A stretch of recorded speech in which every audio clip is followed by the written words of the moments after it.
નો પ્રસંગ છે, જ્યાં ગુરુજી છે એ શિષ્યને આશીર્વાદ આપે છે. જય હો. આપણી પરંપરા છે, આપણી હિન્દુ સંસ્કૃતિ છે, ત્યાં જ આ બધું શક્ય છે.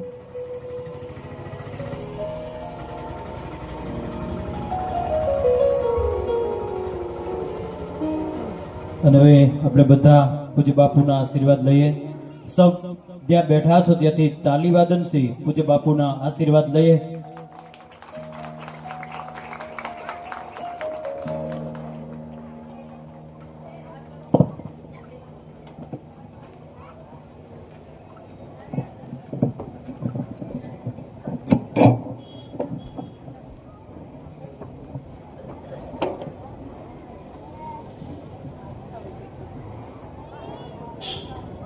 सत्य सनातन धर्म की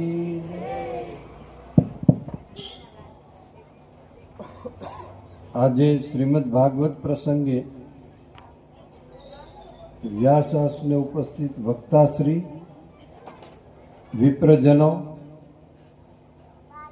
ભાઈ શ્રી બરાડ સાહેબ, તમામ ધર્મપ્રેમી ભાઈઓ બહેનો અને બાળકો, ભગવાન વેદવ્યાસજી મહારાજે 17 પુરાણની રચના કર્યા પછી મનમાં વિચાર આવ્યો કે હજી કંઈક ખૂટે છે. એટલે ભગવાન વેદવ્યાસજી મહારાજે 18મા પુરાણની રચના કરી અને શ્રીમદ ભાગવતની રચના કરી. ભગવાન શ્રી કૃષ્ણના જીવન ચરિત્રનું આખું વર્ણન કર્યું.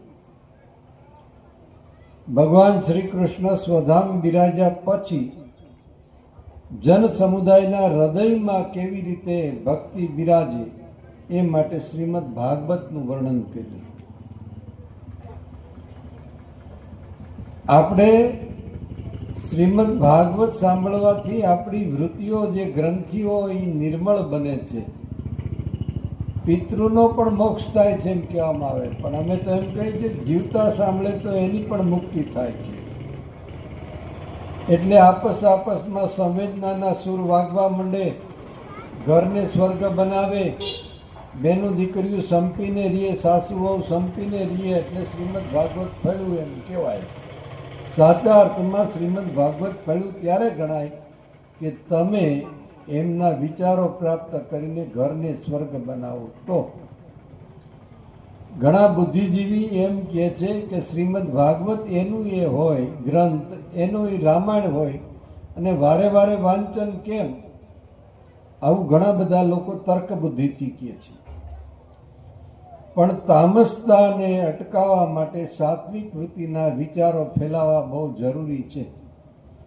તામસતા ત્યારે જ અટકે, હું અને તમે જો આજે ખુલ્લામાં સૂઈ શકતા હોય, બહારના પરબના પાણી પી શકતા હોય, તો એ વિશ્વાસ છે. ધર્મશાસ્ત્રને હિસાબે આપણે વિશ્વાસ જાળવી રાખ્યો છે, નહીતર સમાજ હિંસક સ્વાર્થ વૃત્તિમાં થઈ જાય.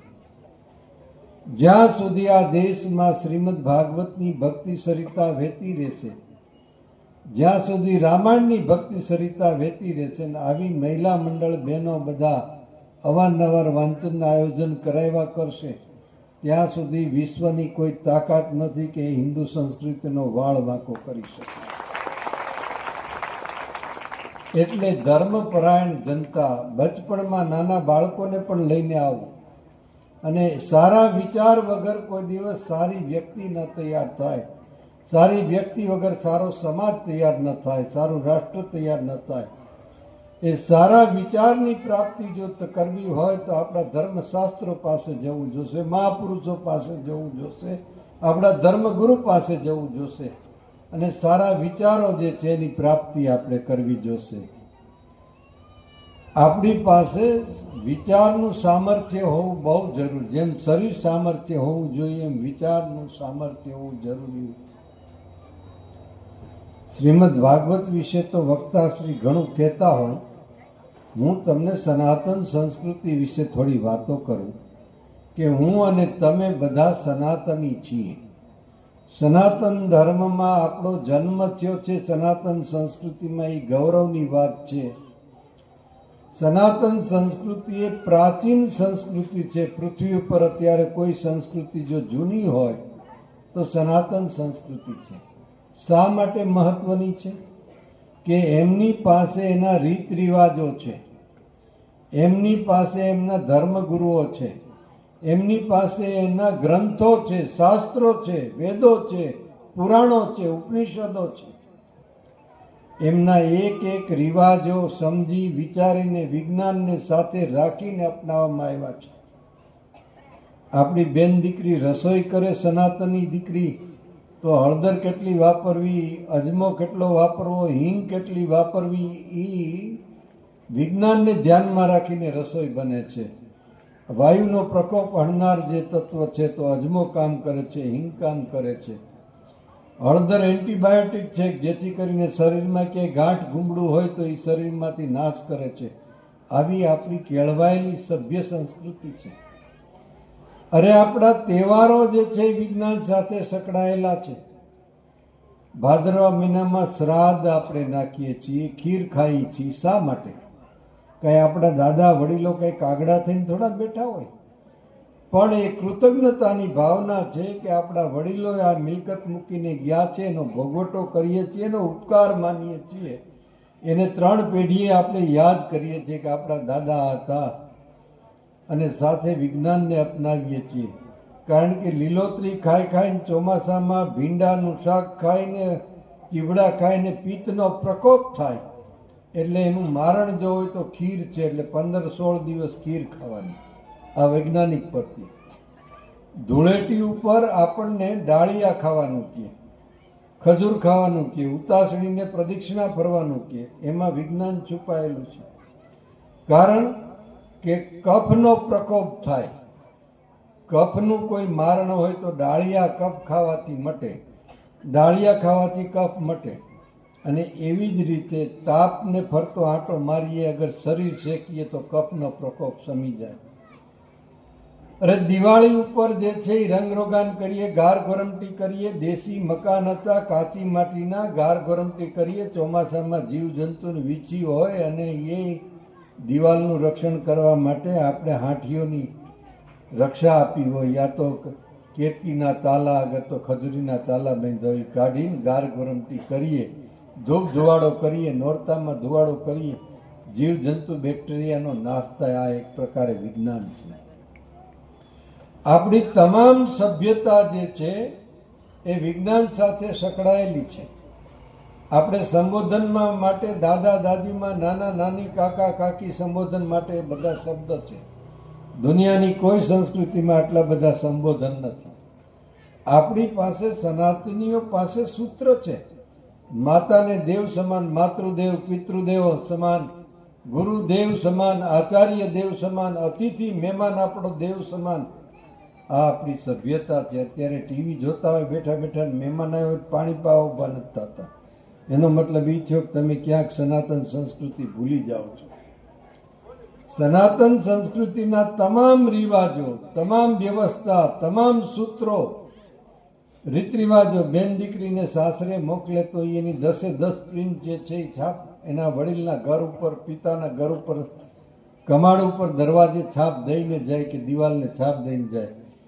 કહીને જાય છે કે તમારી મિલકતમાંથી મારે કાંઈ જોતું નથી, મીઠો આવકાર આપશો તો હું આવીશ. આ એની ત્યાગ રીતિ છે. કલ્પના તો કરો આવી સંસ્કૃતિ. સનાતન સંસ્કૃતિને માનનારી બેન દીકરી હોય તો પરણેલી દીકરીના માથામાં સિંદૂર ભરેલો એટલે ખબર પડી જાય કે આના મેરેજ થઈ ગયા. એક વડીલ બેઠા હોય, બાપા ચોયણી પહેરીને હાવ ખેડૂ અભણ, એને પગે લાગે દીકરીઓ એક હારે તો એને ખબર પડી જાય કે મારા દીકરાની દીકરીઓ કોણ છે અને દીકરાની ત્યાંથી વહુરું કોણ છે. ખોળો પાથરીને પગે લાગે એટલે બાપાને ખબર પડી જાય કે આ વહુરું છે, અને ઊભા ઊભા હાથ જોડીને પગે લાગે એટલે ખબર પડી જાય કે આ મારા દીકરાની દીકરીઓ છે, 3જી 4થી પેઢીની હોય તો એને ખબર પડે. આવા આપણા સિમ્બોલ. સનાતન સંસ્કૃતિના આંગણા પર લાભ લખેલું હોય, શુભ લખેલું હોય, શ્રી લખેલું હોય, આફ્રિકામાં હોય કે અમેરિકામાં હોય એટલે તરત આપણને ખબર પડી જાય કે આપણા મહિલા છે, આપણા મહિલા હિન્દુ સનાતની છે, આપણને ખબર પડી જાય. તમે કલ્પના તો કરો કે આના સિમ્બોલ કેટલા, આર્મીના સિમ્બોલ સદ નથી એટલા આપણા સિમ્બોલ પ્રાચીન છે. ભારત વર્ષમાં 13 અખાડાના સાધુ છે. એક પણ સાધુ આવીને નમસ્કાર બોલે કે આદેશ બોલે એટલે ખબર પડી જાય કે આ કયા સંપ્રદાયનો છે. એના વડીલને ખબર પડી જાય કે આ મારા સંપ્રદાયનો છે. એની વ્યવસ્થા તરત ઈ કરી લે જે વડીલ બેઠા હોય સભામાં. કહેવાનો તાત્પર્ય એક એક બાબત, અરે ગર્ભદાનથી લઈને અંતિમ સંસ્કાર સુધીના 16 સંસ્કારોની વિધિ હોય તો આપણે ત્યાં છે. કેવું સંતાન જોઈ છે, કેવો ખોરાક હોવો જોઈએ, સમય મર્યાદા કઈ, આનું પણ જ્ઞાન આપ્યું હોય તો ભારતીય હિન્દુ સનાતન સંસ્કૃતિ વૈદિક સંસ્કૃતિએ આપી છે. આવી ભવ્ય સંસ્કૃતિનો ક્યારેય ત્યાગ ન કરવો. અને બહેનો ઘણી વખત આંધળું અનુકરણ કરતા હોય. પશ્ચિમ દેશની સંસ્કૃતિને સ્વીકારીને સારું હોય સ્વીકારો. તમે ક્લાસ 1 ઓફિસર થાવ તો એની સામે વાંધો નથી, તમે આઈએસ ઓફિસર થાવ તો વાંધો નથી, પણ તમે ઘરમાં જે છે ગૃહિણીના સંસ્કાર કેળવવા ફરજિયાત છે, નહીંતર તમારું દાંપત્ય જીવન ખંડિત થશે. એટલે ગૃહિણીના સંસ્કાર દીકરીમાં હોવા બહુ જરૂરી છે. આજકાલ બહેનો એમ કહે કે અમે પુરુષની સમવડી છીએ. પુરુષની સમવડી પશ્ચિમનું સૂત્ર છે, આપણું ભારતીય સંસ્કૃતિનું નહીં. ભારતનો ઋષિ તો એમ કે છે કે નારી તું નારાયણી, હે નારી તું નારાયણી છો. અરે શિવરાત્રી, રામ જન્મ અને કૃષ્ણ જન્મ એક દિવસનો ઉત્સવ. નવરાત્રી 9 દિવસના ભારતના સાધુ સંતોએ તમને 9 દિવસ ને એમાંય વર્ષમાં 3 વખત એટલે 27 ગણી નવાજી એમ કીધું કે હે નારી તું માતૃતત્વ છો. ગમે એવા આદ્ય જગતગુરુ શંકરાચાર્યજી હોય તો એને જન્મ દઈને જગત તે બતાવ્યું છે. તારું મૂલ્ય અમારી દ્રષ્ટિએ ઘણું છે. આપણી સંસ્કૃતિમાં ક્યાંય લાજ કાઢવાની પ્રથા નહોતી. એ લાજ કાઢવાની પ્રથા ક્યાંય તમે સીતાજીએ લાજ કાઢી હોય, પાર્વતીજીએ લાજ કાઢી હોય, કોઈ દેવીએ લાજ કાઢી એવું બને નહીં. પણ મોગલ આવ્યા ને એ લોકો ડોળી ઉપાડી જતા હતા એટલે પડદો કરવાની પ્રથા આવી, ખાંડાની પ્રથા આવી. સનાતન સંસ્કૃતિ જે છે મહિલાઓને અગ્રતા આપે છે, એમાં કોઈ શંકાને સ્થાન નથી. એટલે સનાતન સંસ્કૃતિનો જેટલો પ્રચાર થશે, તમારા નાના નાના બાળકોને પણ ધર્મગ્રંથો વંચાતા હોય ત્યાં લઈ જાઓ, મંદિરોમાં જઈને પણ લઈ જાઓ. અરે બહેનો, તમે બધા ગોપી મંડળ ગામે ગામ ચલાવો છો, તો સાથે સાથે એ વિચાર કરો ને કે જ્યાં મંદિરો છે સનાતન સંસ્કૃતિ, મહિનામાં એક વખત તમારા વિસ્તારના મંદિરને તો સાફ કરો જઈને. એને પૂજારીની રજા લઈ લેવી, ના પાડે તો ગ્રાઉન્ડ સાફ કરો, મંદિરનો બહારનો ભાગ ગર્ભગૃહ સિવાય બાકીનો ભાગ સાફસૂફ કરો. તમે 15, 20, 25 બહેનો અહીંયા જે ગોપી મંડળ છે આસપાસના મંદિર સાફ કરો. મહિનામાં એક વખત સાફ થાય, તમારું ઘર સાફ થાય કેવું લાગે? તો તમે ભગવાનના ઘર કેમ સાફ નથી કરતા? એટલે આપણે આવી પ્રથાઓ દાખલ કરે. સનાતન સંસ્કૃતિના યજ્ઞમાં આહુતિ આપવી હોય તો તમારે જ્યાં પણ આયોજન થતું હોય ધાર્મિક, એમાં જોડાઈને એને મદદ કરો. એ ઘરે જમવાનું નિમંત્રણ આપે તો રોકાજો, નહીતર કાંઈ નહીં. તમે વાંચનમાં 5-10 જણા એમનેમ જાઓ, વગર આમંત્રણે 5 પતિને લઈને જાઓ, તો જે શ્રવણ થતું હોય શાસ્ત્રનું ન્યાજીન તો બેસાય, એમાં કોઈ ના નથી, એમાં નાનક પણ નથી, એમાં નિમંત્રણની જરૂર પણ ન હોય. એને કારણે શું થશે કે તમે ક્યારેય પણ જુલુસ નીકળે, રામનવમી, શિવરાત્રી, જન્માષ્ટમી, તો એની અંદર જોડાઈ જાઓ. એક સનાતનના યજ્ઞમાં તમારી આહુતિ ઘીની પડી જશે, એમાં કોઈ શંકા નથી. એટલે તમારે સતત આવા આયોજનમાં જોડાતું રહેવું, દેવ મંદિરોને સાફ કરવા, તહેવારો ઉત્સવો ઉજવતા રહેવા. આપણા તહેવારો ને ઉત્સવો અમે ને તમે સનાતની છે, એક ખાલી ભગવો ધ્વજ લહેરાય છે, એના ધ્વજની નીચે આપણે અખંડ ભારત રાખી શકાય. આજ લાખો વર્ષથી સંસ્કૃતિ જો ટકી હોય તો એક સનાતન ધર્મના ધ્વજ નીચે. કેટલાય રાજા રજવાડા આવ્યા ગયા, પક્ષ આવ્યા ગયા, પણ અખંડ ભારત જો રાખ્યો હોય તો સનાતન સંસ્કૃતિએ રાખ્યો છે. 12 જ્યોતિર્લિંગ, દરેક કન્ટ્રી, દરેક રાજ્ય જુદું હોય, દરેકની ભાષા જુદી, પહેરવેશ જુદો, પણ શ્રદ્ધાનો વિષય રામ ને શિવ ને કૃષ્ણ શ્રદ્ધાનો વિષય. એટલે એ આપણા મહિલા છે, એટલે અખંડ ભારત. મારા જેવા સાધુ સંન્યાસી કુંભમાં જાય, ગંગાના કિનારે દેશી રજવાડા હતા ત્યારે 500 ઉપર હતા, એને સમાધાન કરાવે, ગંગાના પાણીમાં અડધે સુધી ઊભા રાખે, માથે પાઘડી બાંધી હોય, એકાબીજાને પાઘડી બદલાવે કે તારા ઈષ્ટદેવ રામ છે, તારા ઈષ્ટદેવ શિવ છે, શું કામ ઝઘડો છો સરહદ માટે? પ્રતિજ્ઞા કરો ગંગાજીની અંદર કે અંદરો અંદર ઝઘડો નહીં કરીએ. ધર્મની આગળ પ્રતિજ્ઞા કરતા એ કાયમને માટે દુશ્મનાવટ મૂકી દેતા હતા. એ સનાતન સંસ્કૃતિ જે છે આવી રીતે ટકી છે. જે સમયે મોગલોનો આતંક હતો એ વખતે બ્રાહ્મણો ખંભા માથે પોથી લઈને પગપાળા ફરી ફરીને ગામડે ગામડે ધર્મ પ્રચારો કર્યો, સનાતન સંસ્કૃતિનો પ્રચાર કર્યો. છેવટ મનાઈ બહુ ફરમાવી તો જઈને ઘરે ઘરે ભિક્ષાવૃત્તિ કરીને બ્રાહ્મણ કહે, દયા પ્રભુની, તારા પર દયા હોય તો, ભગવાનની દયા હોય તો અમારી વાત સાંભળ.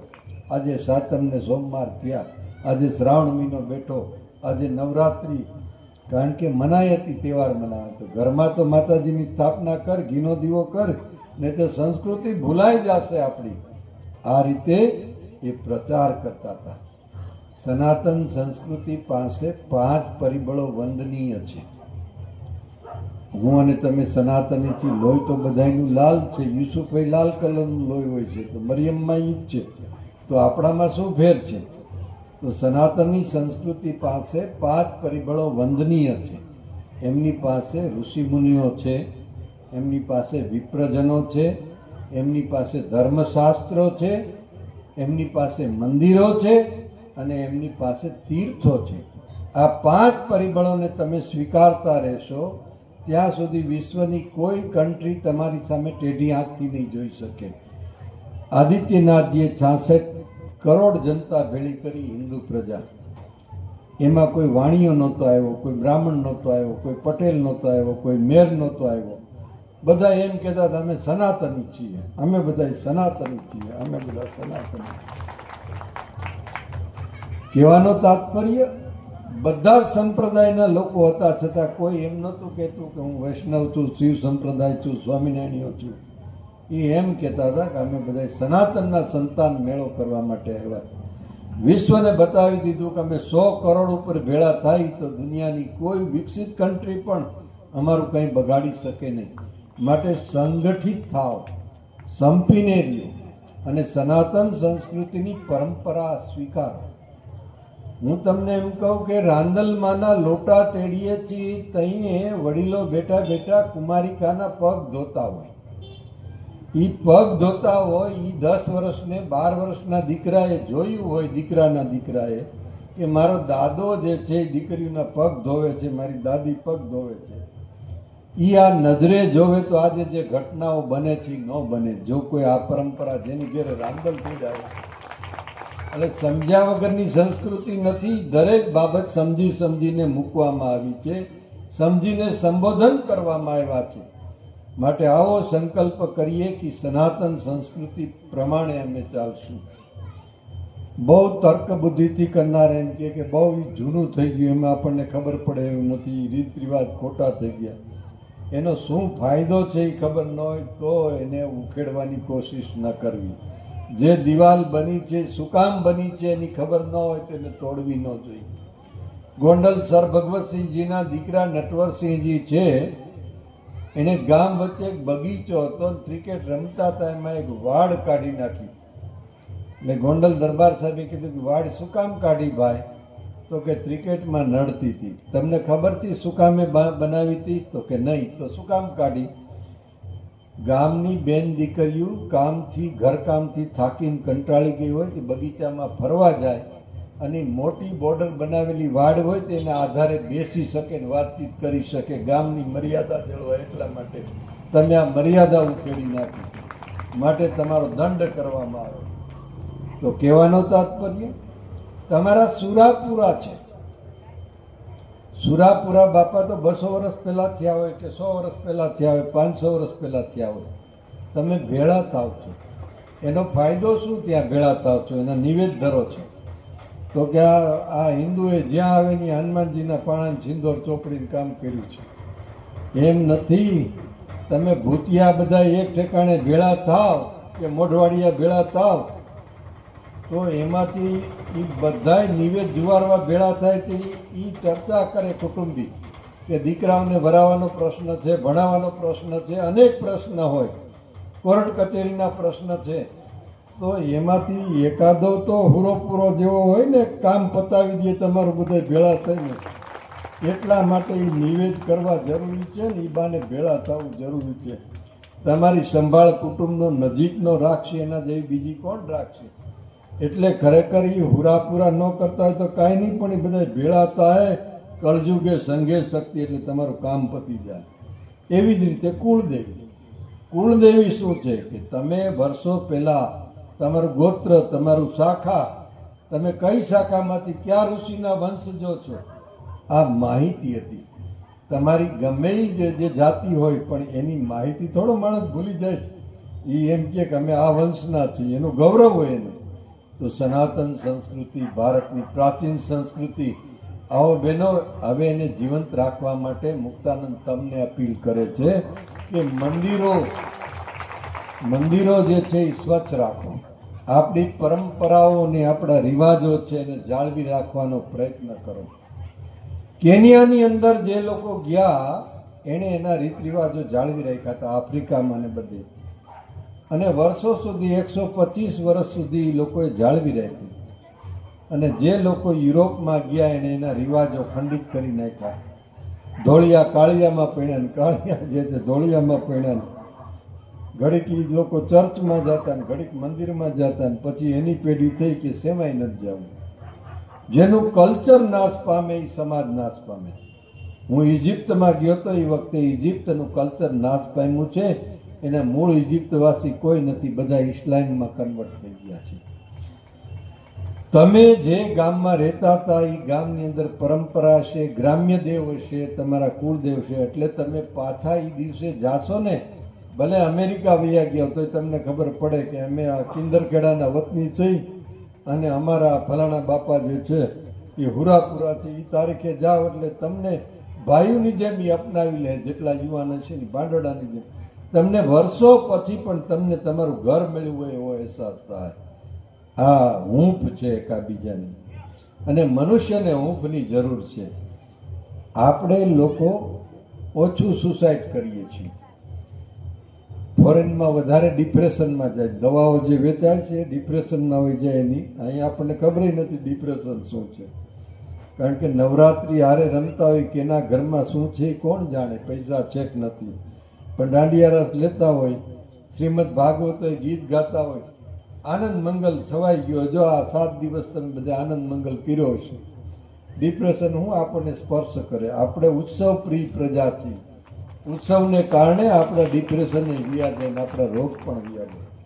આપણી પરંપરા કેવી, બેન દીકરી સાતમ આઠમ માથે આવે તે રાસ રમે, એ રાસ રમે, ગરબા રમે, આ બધામાં વ્યાયામ છે, કસરત છે. આપણે આરોગ્યને ધ્યાનમાં રાખ્યું છે, સામાજિક સંકલન ધ્યાનમાં રાખ્યું છે, વિજ્ઞાનને ધ્યાનમાં રાખ્યું છે, ધાર્મિક ભાવનાઓ પણ ધ્યાનમાં રાખી છે. આવી આપણી કેળવાયેલી સંસ્કૃતિ છે. એક તમે માળા કરો ને તિલક કરો ને એક ચાંદલો કરો કપાળ વચ્ચે, શું કામ કરો છો? તો એના પણ વૃતાંત છે કે આ ચાંદલો શું કામ કરો છો અને એની અસર શું પડે છે. અરે અંતિમ સમયે વ્યક્તિ પ્રાણ છોડે તો ગામમાં ડૉક્ટર ક્યાં હતા? હવે એ વખતે ખબર કેમ પડે કે આ નાથીમાં વયા ગયા છે? એ આપણી ગાય દેશી હોય એનું ઘી માખણ લઈને એના 2 નેણની વચ્ચે ચાંદલો કરીને ત્યાં માખણ મૂકી દો. એ માખણ ઓગળે નહીં તો નાથીમાં વયા ગયા છે માનું. અને જો જરાક એમાં પ્રાણ હોય તો એ ઓગળી જાય, નહીતર જીવતા બાળી દે. અને એ પરંપરા પાછી કેવી કે 3.5 કલાક પછી જ એને ધ્યાન દેવું, સગાવાલાને બધાને ભેળા કરવાના. પછી બાકી રહી ગયું તો પાદર એક વિહામાનો ઓટલો હોય, ત્યાં ઓટલે પોરો ખાવો, પછી ચિત્તા ખડકવી, પછી મંત્ર ઉચ્ચારો કરવા, પ્રદક્ષિણાઓ કરવી. 3.5 કલાક હોય જાય. વિજ્ઞાન પણ એમ કે છે કે એની ચેતના જાતા વાર લાગે, તરત ચેતના વહી નથી જાતી. એટલે એક બાબત ઉપર, અરે તમે પાક શાસ્ત્રી જુઓ, તમે કોઈ દિવસ બેનું દીકરીઓ અહીં છો તો કોઈ દિવસ તમે મૂળાની હાંજે નહીં કરો ખાર્યું, બપોરે કરશો. કારણ કે તમને ખબર છે કે આ મૂળા હાંજે ન ખવાય, ઓટકાર ગતરકા આવે. હવે આ વિશ્વની કોઈ બહેનો આ પીઝા બનાવતા છે, ગરગર બનાવતા, એને ખબર નથી કે હું ખવાય કે હું ન ખવાય. અને મોંઘીમાં નાથીમાં બધાને ખબર છે કે બાજરાના રોટલા કઈ દેવાય ને સવારનું હીરામણ શું દેવાય ને બપોરે શું દેવાય. એટલે આખી વાતનો સારાંશ ઈ છે કે કેળવાયેલી સંસ્કૃતિ આને સાચવશો તો તમને ઘડાઘરમાં છોકરા નહીં મૂકવા જાય, નહીતર ઘડાઘરમાં મૂકી આવશે અને પાછા એમ કહે કે અમે તો બહુ સાચવીએ છીએ દાદા દાદીમાને. ક્યાં દાદા દાદીમાને ઘડાઘરમાં જવાની જરૂર નથી, તારા છોકરાના છોકરાને રમાડવા છે. એની વચમાં એની દવા ઓછી થાય, એને પ્રેમની અને હૂંફની જરૂર છે. એટલે આ વાતને પણ આપણે સમજવાનો બધા પ્રયત્ન કરીએ. રોજ સવારમાં ઘીનો દીવો કરવો ઘરમાં, જે ઈષ્ટદેવ તરીકે માનતા એના ગોખ પાસે પ્રણામ કરો, નામ સ્મરણ કીર્તન કરો, ધોળ કરો, સાંજ સવાર ધૂન ભજન કરો. આપણે દિવસે દિવસે આખી સભ્યતા ભૂલતા જાય છે. બેનું દીકરીઓ રોજ સવારમાં પ્રભાતિયામાં પ્રભાતિયા ગાતા, અને પ્રભાતિયા ગાય સાંજે જે છે ધોળ ધૂન ભજન ગલીમાં ભેળા થઈને 5-10 મકાનના બેનું ભેળા થઈને ધૂન ધોળ બોલતા. આ વાત વિસરાઈ જાય છે અને ટીવીમાં મશગુલ થઈ ગયા છે. કોઈ વસ્તુનો વિરોધ નથી, સારી વસ્તુ હોય વિશ્વમાં એ સ્વીકારી લેજો, નબળી વસ્તુ છોડી દેજો. અને ધર્મની શ્રદ્ધા રાખજો, પણ અંધશ્રદ્ધા ક્યારેય ન રાખતા. શ્રદ્ધા અને અંધશ્રદ્ધાની વચમાં પાતળી રેખા છે. બીમાર પડો તો દવાખાને જાજો, દોરા ધાગાને ભભૂતિયું ન કરાવતા. એટલે શ્રદ્ધા હોવી જરૂરી છે, અંધશ્રદ્ધા ક્યારેય ન રાખવી. આખર કુટુંબનો, પાડોશનો બધાયનો સંપ અને સ્નેહ રાખજો. યુવા પેઢી વ્યસનથી મુક્ત થાય. વ્યસનથી મુક્ત થશો તો તમારું આરોગ્ય સારું રહેશે. છેલ્લી વાત, તમારી પાસે 7 પ્રકારનું સામર્થ્ય જોઈએ. યુવાનો યુવતીઓ 7 પ્રકારનું સામર્થ્ય જોઈએ. પહેલું સામર્થ્ય તમારું શરીર તંદુરસ્ત જોઈએ, પછી તમારો વિચાર તંદુરસ્ત જોઈએ, પછી ફાઇનાન્સર તંદુરસ્તી, પ્રમાણિકતાપૂર્વક કમાવું કરવું પણ પ્રમાણિકતાપૂર્વક કમાવું. પછી સમાજને કંઈક આપજો. સમાજને નહીં આપો તો ચોકીદારી જ ખાલી કરવાની છે. એટલે સમાજને આપશો એટલે સમાજ સામર્થ્ય, ચાહે વિદ્યા આપો, ચાહે ધન સંપત્તિ આપો, ઉપયોગી થાવ, શ્રમ આપો છે, પણ કંઈક આપવું જોડશે સમાજને. આપ્યા વગર નથી પામવાના. એટલે સમાજ સામર્થ્ય. પછી સંપ્રદાય સામર્થ્ય. તમે કોઈક જગ્યાએ તો સ્વીકારી લ્યો કે આ અમારો સંપ્રદાય હોય તો સંપ્રદાયને પણ સ્વીકારી લ્યો. એનેથી તમારા ધાર્મિક સંસ્કારો રહેશે. અને ત્યાર પછી તમે રાષ્ટ્રીય ભાવના હોવી જોઈએ. છઠ્ઠું રાષ્ટ્રીય. અને છેલ્લે 7મું આધ્યાત્મિક સામર્થ્ય. આધ્યાત્મિક હોય તો સંપ્રદાયની પછી જરૂર રહેતી નથી, એટલે આપોઆપ રદ થઈ જાય. એની ખાબોચિયાની ડેડકીમાંથી સમુદ્ર તરફ વયો જાય છે. એટલે એ સ્પિરિચ્યુઅલ લાઈફ જીવનાર કહેવાય છે. 7 પ્રકારનું સામર્થ્ય અને સદભાવના સાથે સમાજને આપવું. સમાજને આપો તો પણ એવી રીતે આપો, વિવેકપૂર્વક આપો. બુદ્ધિ છે, ભાવના છે, પણ વચમાં વિવેક રાખો. ક્યાં વિવેક વાપરવો અને ક્યાં ન વાપરવો. આખર આ ગોપી મંડળને અને દ્વારકાધીશ મંડળ ભાઈઓને બધાને ખૂબ ખૂબ ધન્યવાદ. તમે આવું સરસ આયોજન કર્યું અને વક્તા પણ તમને સારા સાંપડ્યા. આમ તેજાબી ભાષામાં બોલે એટલે તમને સ્પષ્ટ કહેશે જે કહેશે એ. અને આવી રીતે હર વખત સારા આયોજનો કરતા રહ્યો. અને બેનું મારી વાતને સ્વીકારીને આસપાસના મંદિરો ચોખ્ખા રાખજો, કરોળિયાના ઝાડા ન જામી જાય, ઘરે ચોખ્ખા રાખજો. જેટલી પવિત્રતાની જરૂર છે એટલી સ્વચ્છતાની જરૂરિયાત છે. એટલે મંદિરો આસપાસ ના હોય એ ચોખ્ખા રાખવાનો પ્રયત્ન કરજો. યુવાનો ગૌધન જે છે એને સાચવવાનો પ્રયત્ન કરજો. ગાયની અદ્ભુત તાકાત છે. ભગવાન શ્રી કૃષ્ણએ આપણને દોરીને ગાય આપી છે. એને પશુ ન સમજવું, પણ એની સેવા આપણે કઈ રીતે કરવી. બહુ બહેનો છે ને લાડવા ને એવું, ઓલા છઠ્ઠી નદી યુપીની અંદર માલપુઆ ને એવું ગાયોને ખવડાવે. ગાયો બીમાર પડે ને મરી જાય. એ એનો ખોરાક જ નથી. એનો ખોરાક ઘાસ છે, લીલું ઘાસ, સૂકું ઘાસ. અગર તો તમે એકાદ રોટલો 2 રોટલા દો તો એ બરાબર છે, પણ નહીતરી અનાજ એને બહુ પચતું નથી, એટલે ડૉક્ટરો પણ ના પાડે. એટલે જે રીતે સેવા થતી હોય, એક ભાઈને પ્રેમ જાગ્યો તો મને કે ધણને મારે માલપુઆ ખવડાવવા, ગોળની કઢાઈ રાખીને. મેં કીધું માલપુઆ રહેવા દે, એને બદલે તું મહિનાદીની નીણ દઈ દે ગામના ઢોરને, તો એ વધારે સારું કે. એટલે શ્રદ્ધા અને અંધશ્રદ્ધા વચ્ચે પાતળી રેખા છે. આખર સૌનું કલ્યાણ થાય એવી મંગલસૂત્ર ભાવના સાથે મારી વાતને પૂર્ણ કરું છું. હરિઓમ.